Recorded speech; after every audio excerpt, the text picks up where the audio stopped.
Sıcak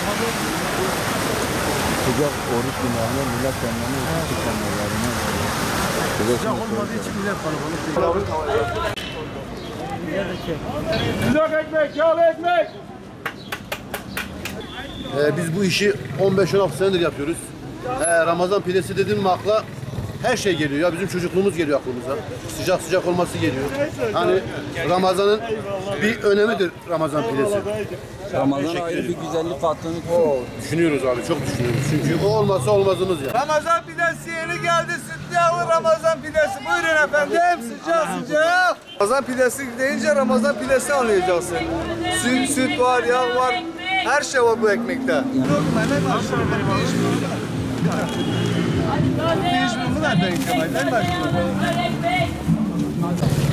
Abi benimkini versene.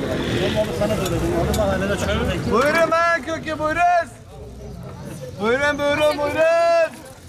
Vay.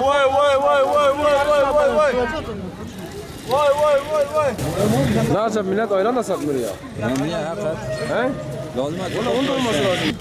Bu gül şerbeti, bu da reyhan şerbeti. Neye yarıyor mesela? Bunlar bir faydası var mı? Ramazan'da bir özelliği var mı?